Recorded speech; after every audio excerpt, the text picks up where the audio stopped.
Good evening. This lecture is Bezrat Hashem Leilui Nishmat Avi ben David and also Avraham ben Sima and לידה קלה וילד בריא לאנל אלגריה בדינה אברהם חיים בנימין בן חוגלה שיזכה לבית בירושלים במהרה, also רפואת מנחם יקותיאל בן חנה, אורי בן דקלה, מיכאל חיים בן מלכה, יצחק בן חנה, אברהם שלמה בן מזל אסתר, אנג'לה בת רחל, רחל בת מרים, יעל בת אליס. טוב. We are 3 days before Yom Kippur. Friday night it starts. We're finishing 40 days of slichot, of tshuva. Some of us did a good job. Some of us did a so-so job. Some of us did nothing. Business as usual. The smarter the person is, the more afraid he is. The more he invests in this month, because he understands that what he can fix now easily in relation to the rest of the year. The rest of the year it's going to be a lot harder to fix.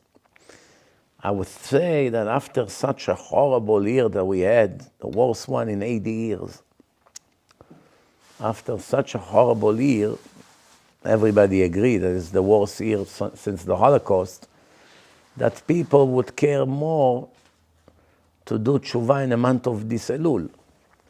But unfortunately, from what I've seen personally, not only it wasn't better, it was worse than every year, which makes me even more scared. Because if you see that the people are cold, indifference, nobody wakes up, everyone with his nonsense, deep into materialism, into money greed, into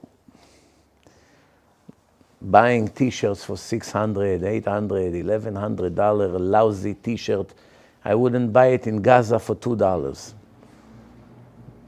I've seen today someone that asked another person, how much did you pay for this t-shirt? Such an ugly t-shirt. Ugh. Such an ugly t-shirt. He said, how much it's worth or how much I paid, the guy asked. So I said, both. So I worth $1,100, but I only got it for $600. I say, you are mentally sick. In his face, I told him, אתה חולה נפש. And the other guy was trying to justify it. I say, you also חולה נפש. Both of you are חולה נפש. He said, wow, that was made by the richest guy in the world. He's wealthier than Elon Musk. I say he's only wealthy because there are so many mentally sick people like both of you. They have hundreds of millions of lunatics that are willing to spend $600 on a lousy t-shirts that's now worth $2. $2 in Puerto Rico, in China, in Gaza, you wouldn't pay for it. And a booth, trust me. It's not worth it. It's so ugly. Such an ugly t-shirt. So the guy, I said to him, do you know that this t-shirt did not cost you $600? It cost you 1 billion mitzvot. He said, why? I said, that's what I pay an avrech in my yeshiva in Jerusalem for the whole month to learn Torah from morning to night. You do the math. They learn about minimum 10 hours a day, sometimes 12, sometimes 14, depending on the guy. So it's almost 1 million mitzvot a day, almost. 25 days if you take off Shabbatot, 4 Shabbatot. So how many mitzvot is that? 25 million mitzvot. 25 million mitzvot. But each mitzvah is the highest mitzvah because it's learning Torah. Limud Torah keneged kulam. So 25 million mitzvot for the price of t-shirt that from the garbage I would not pick it up. Throw it on the floor in the garbage, I would not pick it up. It's not worth even to. That's how ugly and that's how cheap it is. So I said, There are people in the world who became billionaires because the world is sick. Almost every other person is sick. Then I ask him, admit, why did you buy this lousy, ugly t-shirt? Dark green, looks so ugly. I said to him, why did you buy it? It's not even pretty. Come on, you don't think it's pretty. Why did you buy it? Just that the people will know that it's made by Gucci. To show off. So then the guy said, well, it's better you don't ask him how much his jacket cost. Another lousy jacket. Worth $20 in my opinion. So if the t-shirt's worth $1,100, probably this jacket is more than $2,000. Casual jacket, not a dress jacket. This is the face of thousands of tens of thousands of Jews. They lost their mind. Their mind is full of feathers. There's no brain there. The Satan stole the brain in the middle of the night.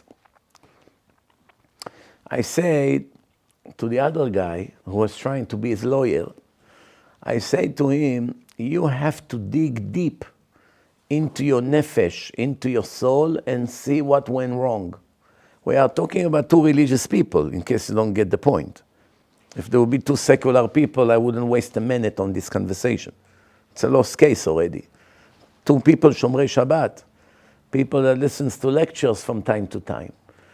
I say to him, you have to check what made you so sick that a piece of material worth $2, really in real value, make you so happy because it have a name of some gay lunatic from Paris on it.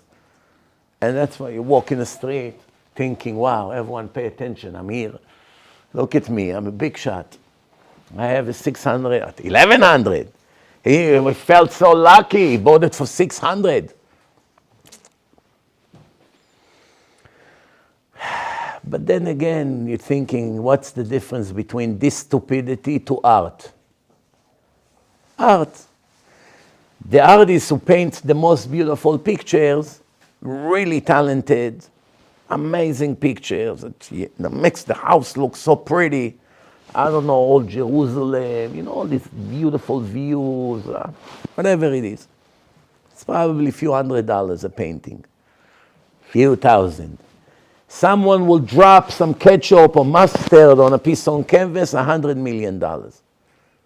The crazier the picture is, the more money it is. Why? It's like Hashem is showing the people who follow Torah, look at the level of humanity. Look at the level of humanity. Look how miserable the people are. So the guy told me, but wait a minute, but I also give a lot of tzedakah. I say, even if you give $1 million for tzedakah, Hashem will punish you for this t-shirt. Because he will tell you, with this t-shirt, you could sponsor an avrech in Jerusalem for 1 month of learning Torah. You won't be able to say, but I also did that. Because when you save life, there are 100 people drowning. And each person is getting saved from drowning by giving up this stupid t-shirt, piece of material. So you would say, no, let one dry that I can keep my t-shirt. Would you do that? If you do it, you're a murderer. Nah, I know what you're thinking. Oh, so if that's the case, we shouldn't eat. We'll eat bread and rice, that's it. Potatoes. There's no end to it. We know where the red line is. You eat normal, eat healthy, can enjoy a little bit the food, no problem, especially Shabbat, Yom Tov, enjoy. Nobody tell you to take away the food from your mouth and your children in order for you to sponsor Torah, even though it will be a wonderful thing if you do it. The Gemara said that the Chachamim came to one rich man to collect money for the yeshiva, and they heard him saying to his wife, when you go to the market, buy the cheap cabbage and buy the cheap leeks. Don't buy the expensive kind. Make sure you buy the cheapest one. And they knew this guy is very generous. He always gives them money for the yeshiva. But when they heard that, they turned around and they didn't knock on his door. But he saw them from the window a minute before, and now he sees that they're walking away. He came out of the house and ran after them. And they saw him, And I started to run. But he ran faster. In the end, he caught them, the two rabbis that collect for the yeshiva. And he said to them, why you knock on my door? Why today you didn't come like you always come? I said, we did come to collect from you, but we heard that you say to your wife to buy the cheapest vegetable. We thought maybe your business is not doing so good. Maybe you cannot afford. We did not want to put you down to intimidate you. He said to them, no. You have no right to decide for my soul what to do, what not to do. What I do with my body and my family's body, that's my business. Torah, it's not your business. For Torah, I give a lot. I keep all my money for that. For this world, I'm saving as much as I can. If I need a car today, I'll buy the most simple car as long as it gets me to where I need without being stuck on the road.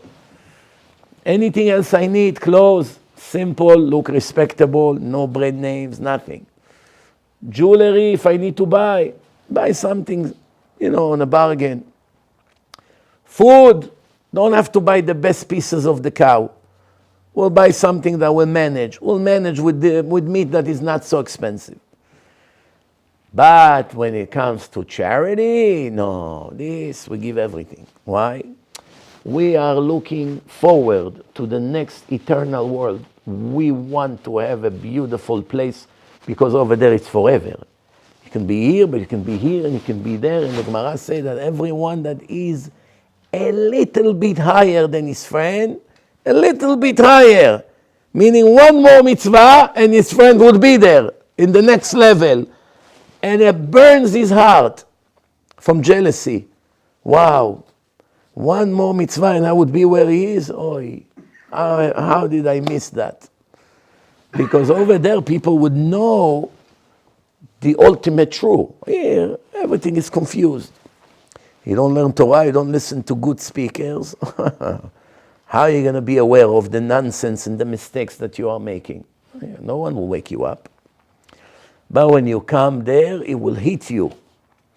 Even if you are a philanthropist, you gave a lot of tzedakah, but they would show you some of the nonsense you spend money on, and they would tell you, what do you think would be a better investment? To spend on a cruise $20,000, or to sponsor a person to learn the entire year Torah for $20,000? To 25 million mitzvot a month, 300 million mitzvot a year, for the same price of a 3-4 days cruise.